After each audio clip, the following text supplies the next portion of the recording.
আসসালামু আলাইকুম। দুটি রেখার অন্তর্গত কোণ নির্ণয়ের বেসিক ক্লাস শেষ করে আমরা ওই টপিকের উপর এখন গুরুত্বপূর্ণ একটা ম্যাথ সলভ করব। তোমরা একটু ভালো করে দেখে নাও। তো এখানে দেখো প্রশ্নে কি বলছে।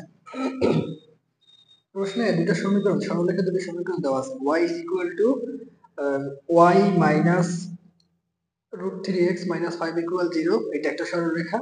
এবং আরেকটা কি দেওয়া আছে দেখো, √3y minus x plus 6 equal 0। এই সরলরেখা দুইটা একে অপরকে যে বিন্দুতে ছেদ করে ওই বিন্দুতে উৎপন্ন কোণ আমাদেরকে বের করতে হবে। তো আমরা এই বেসিকের হেল্প নিয়ে ম্যাথটা সলভ করার চেষ্টা করব। তোমরা একটু ভালো করে দেখো। ধরি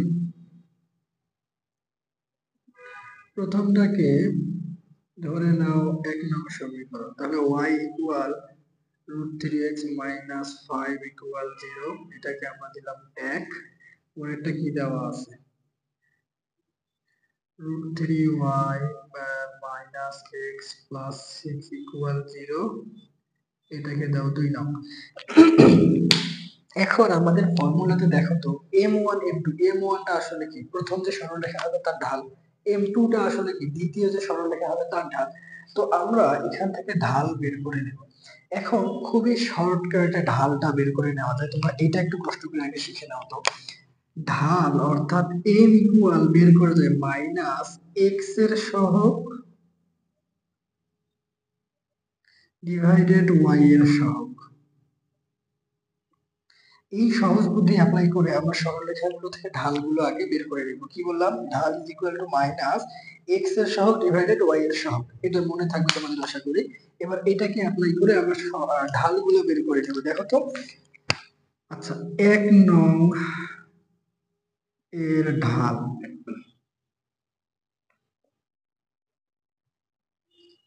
1 নং এর ঢালকে আমি ধরলাম একটু নিচে লিখি, এটা m1। আচ্ছা মাইনাস আমরা কি লিখছিলাম, x এর সহগ। তাহলে 1 নং এ x এর সহগ কে বলতো, এটা কিন্তু সূত্রের মাইনাস। তাহলে মাইনাস √3 ডিভাইডেড, এখানে কি ছিল বলতো, y এর সহগ, y এর সহগ কত বলো 1। তাহলে টোটাল যদি ক্যালকুলেট করি তাহলে এটা কি হচ্ছে, শুধু √3, শুধু √3। তাহলে 1 নং রেখার ঢাল আমরা কত পাইছি, √3। ঠিক একইভাবে, ঠিক একইভাবে 2 নং রেখার ঢাল যদি আমরা বের করি, 2 নং এর ঢাল, এটাকে যদি আমরা m2 চিন্তা করি তাহলে এখানেও একই ব্যাপার।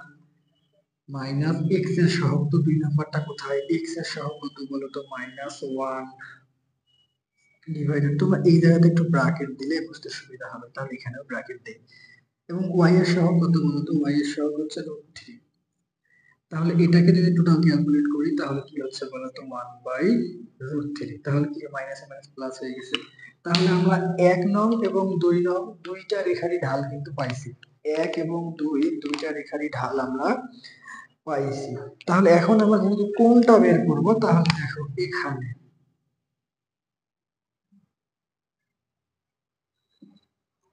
যেহেতু সূক্ষ্মকোণ বলে দিছে তাই প্লাসটা নিয়ে কাজ করব। কি জানি ছিল, m1 minus m2 divided 1 plus m1 m2। একটু কষ্ট করে মানগুলো বসায় দাও। m1 এর মান কত পাইছি বলো তো, m1 এর মান আমরা পাইছি হচ্ছে √3। m1 এর মান পাইছি আমরা √3 মাইনাস এটার মান m2 এর মান পাইছি 1/√3। 1 প্লাস m1 এর মান √3 ইনটু m2 এর মান 1/√3। এবার দেখো, এবার দেখো tan theta is equal to, উপরে যদি আমরা লসাগু করি তাহলে কি হচ্ছে, একটু নিচে লিখি তাহলে তোমরা ভালো করে বুঝতে পারবা। tan থিটা, আচ্ছা উপরে যদি লসাগু করি তাহলে কত হচ্ছে বলো তো, √3। তাহলে এটা হচ্ছে 3 মাইনাস 1, 3 মাইনাস 1, তোমরা এগুলো বুঝতে পারবে। আর নিচে কি থাকতেছে দেখো, 1 প্লাস 1, নিচে থাকতেছে 1 প্লাস 1, কিভাবে, এই √3 কেটে যাবে। তাহলে কি থাকতেছে,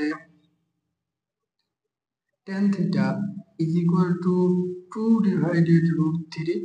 আর এটা যদি আমরা জানি ভাগকে গুণ করলে একটু উল্টা যায়, তার মানে 1 টা উপরে যাবে, 2 টা নিচে আসবে। দেখো 1 আর 1 যোগ করলে 2 হয়, তার মানে এটা এটা কাটা, টোটাল ক্যালকুলেশন কি থাকতেছে tan theta is equal to 1 by root 3। এবার আমরা জানি tan 30 ডিগ্রির মান হচ্ছে 1 by root 3। tan theta is equal to আমরা এখানে লিখতে পারবো tan 30 ডিগ্রি, tan tan কাটা, তার মানে থিটার মান হচ্ছে কত বলতো 30 ডিগ্রি। তার মানে সরলরেখা দুটো একে অপরকে যে বিন্দুতে ছেদ করবে ওই ছেদ বিন্দুতে উৎপন্ন কোণ হচ্ছে 30 ডিগ্রি। তো তোমরা এখন বুঝতেছো ফর্মুলাটা অ্যাপ্লাই করে কিভাবে দুটি রেখার ছেদ বিন্দুতে অন্তর্ভুক্ত যে কোণটা তৈরি হয় এই কোণটা কিভাবে বের করতে হয়। আশা করি তোমরা বেসিক গুলো বুঝে ম্যাথ গুলো কিভাবে সলভ করতে হয় একটু হলেও ধারণা পাচ্ছ। আমরা এরকম আরো অনেক ম্যাথ প্র্যাকটিস করব। হ্যাঁ, তবে তোমরা বাসায় তোমাদের রূপন্তী প্রকৌশলী কেতাবউদ্দিন স্যারের বই, প্রত্যেকটা বইয়ে এই টপিকের উপর কয়েকটা করে ম্যাথ প্র্যাকটিসের জন্য দেয়া আছে। তোমরা একটু কষ্ট করে এগুলো সলভ করে ফেলবা। ধন্যবাদ সবাইকে।